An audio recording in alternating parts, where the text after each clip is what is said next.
Indonesia merupakan negara yang rawan banjir. Pada tahun 2009, Indonesia menduduki peringkat ketiga setelah India dan Cina. Itu terjadi 11 tahun yang lalu. Lalu, bagaimana dengan sekarang, di mana pembangunan jalan dan gedung-gedung sudah semakin meningkat? Ditambah lagi kepadatan penduduk Indonesia yang jauh lebih padat daripada tahun 2009. Apalagi jika pembangunan tidak memperhatikan sistem drainase yang merupakan faktor utama terjadinya banjir. Berikut merupakan peta perkiraan daerah potensi banjir Indonesia pada bulan Desember 2020.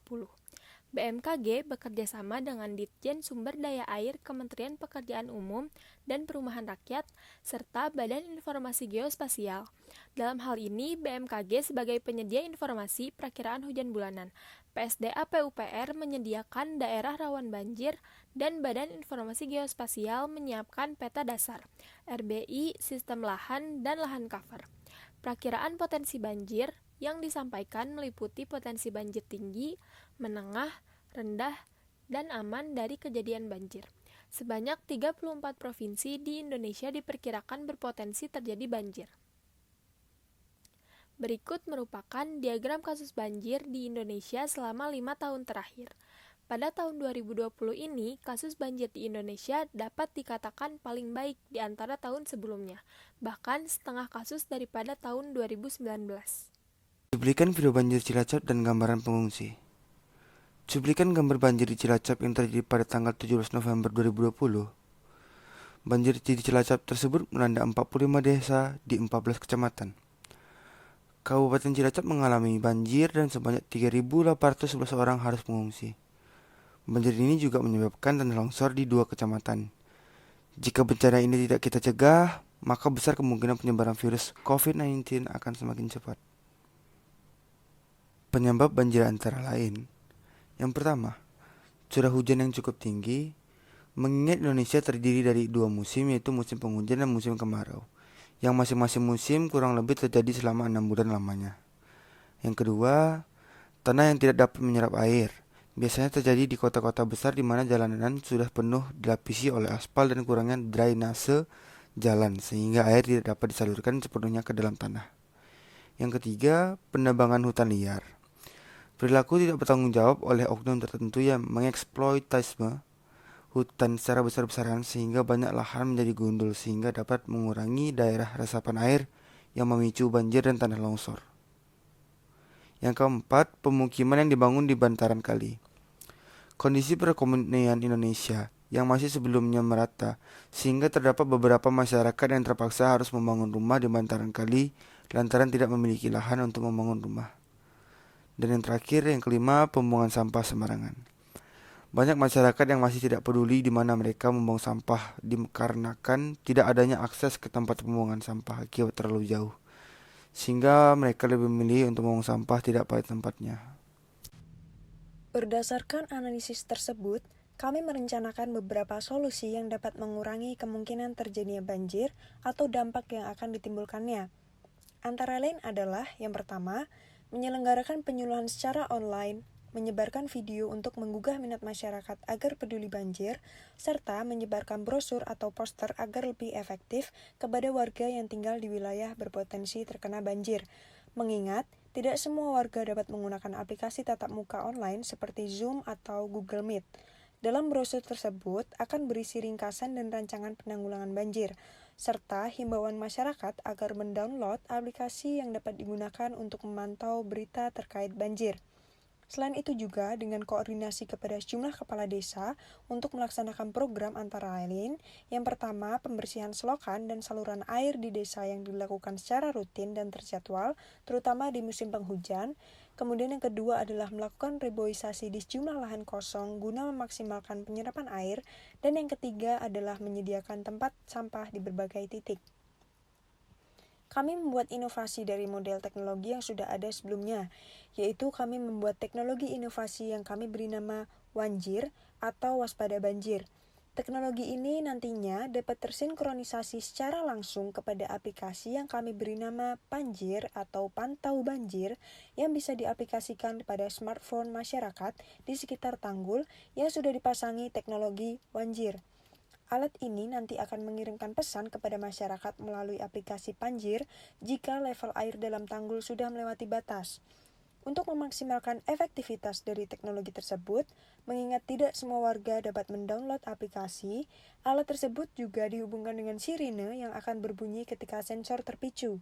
Selain itu juga, melalui aplikasi Panjir, akan diberi jadwal kegiatan rutin berupa pembersihan sampah sekitar tanggul, saluran air, atau tempat penyerapan air lainnya. Kemudian, kegiatan tersebut wajib dilakukan dan setiap desa harus mengirimkan bukti foto atau video kegiatan tersebut. BPPD Kabupaten juga nantinya akan melakukan survei di beberapa tempat guna memastikan berlangsungnya kegiatan tersebut. Melalui aplikasi tersebut akan memberikan rekomendasi sejumlah titik yang terbebas dari banjir yang nantinya akan digunakan sebagai wilayah pengungsian dari pemerintah. Hal ini dapat dimanfaatkan guna meminimalisir jatuhnya korban jiwa serta memberikan kesempatan pada masyarakat untuk bergegas meninggalkan wilayah tersebut dengan membawa barang-barang berharga. Berikut adalah model teknologi yang dapat memberikan sinyal apabila akan terjadi banjir.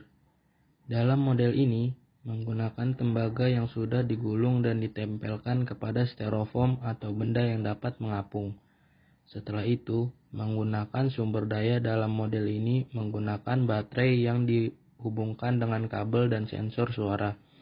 Sedangkan kabel lain dihubungkan dengan tembaga yang akan mengantarkan arus listrik jika tembaga pada styrofoam menyentuh tembaga yang terhubung dengan sensor. Adapun sasaran kegiatan ini adalah wilayah yang diprediksi memiliki potensi rawan banjir yang tinggi antara lain Provinsi Jawa Barat. Yang pertama Kabupaten Ciamis, Kecamatan Cijengjing, Cipaku, Panumbangan, Rancah. Yang kedua Kuningan, Kecamatan Salajembe. Yang ketiga Majalengka, Kecamatan Bantarujok, Cigambul. Jawa Tengah seperti Cilacap, Kecamatan Dayah Luhur. Yang ketiga Sulawesi Tengah, Marowali, Kecamatan Bahodopi. Untuk mewujudkan program kami tersebut perlu adanya kerjasama dengan Pemprov terkait dan juga BPPD. Halo, perkenalkan nama saya Vera Nurfamindaini. Saya di sini sebagai PIC atau Person in Charge. Tugas dan tanggung jawab saya yang pertama adalah saya bertanggung jawab penuh terhadap berjalannya program ini, yaitu Wanjir dan juga Panjir. Kemudian yang kedua adalah saya sebagai koordinator, yaitu saya berkoordinasi kepada 3 bagian dalam tim saya. Yang pertama adalah bagian pengembang aplikasi, yang kedua bagian pengembang alat, dan yang ketiga adalah bagian... Halo guys, perkenalkan nama saya Muhammad Kadafi Lilisula. Di sini saya bertugas di bidang pengembangan teknologi Wanjir. Tugas saya yang pertama adalah melakukan perencanaan terhadap teknologi Wanjir atau waspada banjir.